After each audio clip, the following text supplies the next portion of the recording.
Un hélico qui décolle pour apporter du secours, quoi de plus banal? Les coûts du sauvetage sont eux un peu moins banals. La facture fait généralement encore plus mal que la fracture.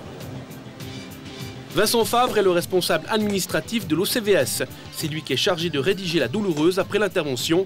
Au fait, la jambe cassée, c'est combien? Par ambulance, on pourrait facilement aller de 400 francs à 600, voire 800 francs, voire même un peu plus. Tout dépend de la distance kilométrique. Par un hélicoptère, c'est clair qu'on va tout de suite arriver à des taxes de base de 250 francs pour l'intervention, plus, y compris l'engagement d'un médecin, à 64 francs la minute de vol. Et encore, si vous avez le malheur de vous casser une jambe en dehors du Valais, c'est la Rega qui vient vous récupérer. Avec tout le confort de l'Agusta 109 biturbine, le tout pour 90 francs par minute de vol. Alors j'essaye de faire une petite recherche pour être sûr. Et puis Vous provoquez une avalanche et voici qu'arrive le gentil toutou, avec les hélicos et les patrouilleurs en prime. Là encore, le prix du hors-piste laisse un goût franchement amer. Ça dépend aussi au niveau des moyens, au niveau des machines qui sont mises sur pied, au niveau des chiens, au niveau du nombre de personnes. Mais c'est clair que vous pouvez aller tout d'un coup de 4 000, 5 000 jusqu'à 10 000, voire 20, 30 ou 40 000. Et même plus haut. Les vacances sont belles, tout va bien, seulement voilà, vous avez un accident grave. Inutile de penser à rentrer en avion de ligne, il vous faut un jet médicalisé. Vous avez des rapatriements qui ont facilement coûté 20-30 000, allant jusqu'à 60-70 000. Pour rentrer de Miami en Suisse, c'est 105 000 francs. Depuis Bali, c'est un peu plus cher, 160 000 francs. Heureusement, vous avez une assurance maladie de base, seulement voilà, il y a comme un petit problème.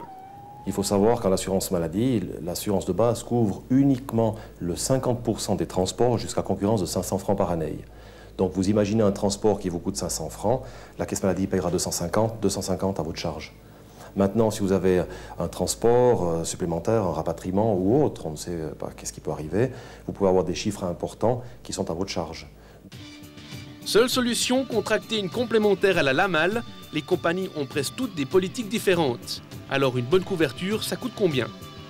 Ça dépend aussi des forfaits, des franchises qu'on opte, mais ça peut aller de 140, 100, 140 francs, et vous avez des complémentaires des fois pour 20 francs, pour 30 francs, voire pour 40 francs. Mais disons, avec des fois déjà des complémentaires entre 20 et 30 francs, vous êtes déjà bien assuré. Pour quelques dizaines de francs par année, les compagnies aériennes comme Air Glacier ou la Rega proposent les cartes de sauvetage bien connues du public. Avec une bonne complémentaire, ont-elles encore leur utilité?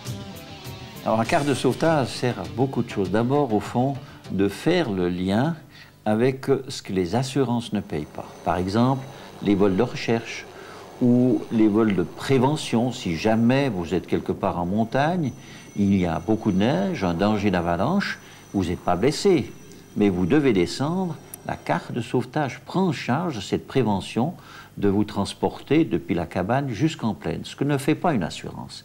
Et en plus de ça, nous couvrons aussi toutes les bêtes de rapport, que ce soit un chien d'avalanche, que ce soit une vache, que ce soit un cheval.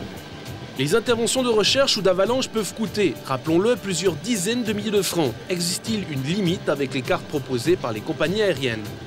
La limite chez nous, c'est le côté raisonnable du cas. Nous cherchons les personnes jusqu'au moment où il nous semble, si on ne les a pas trouvées, que leur destin est fixé. Mais si nous sommes sûrs qu'ils se trouvent dans une certaine région limitée, nous faisons tout ce qui est possible dans les mesures d'intervention pédestre, aéroportée ou par des conducteurs de chiens d'avalanche. La carte de sauvetage prend en charge non seulement le transport, mais également les frais des différents intervenants, même si c'est une autre compagnie qui intervient. Mais la meilleure façon d'éviter les coûts d'intervention, c'est évidemment d'éviter l'accident. Soyez donc prudents, et si vous projetez une virée en montagne, annoncez votre itinéraire de façon à éviter des recherches inutiles. Et pensez de temps à autre à lire les petits caractères de vos contrats d'assurance. À bon entendeur, salut!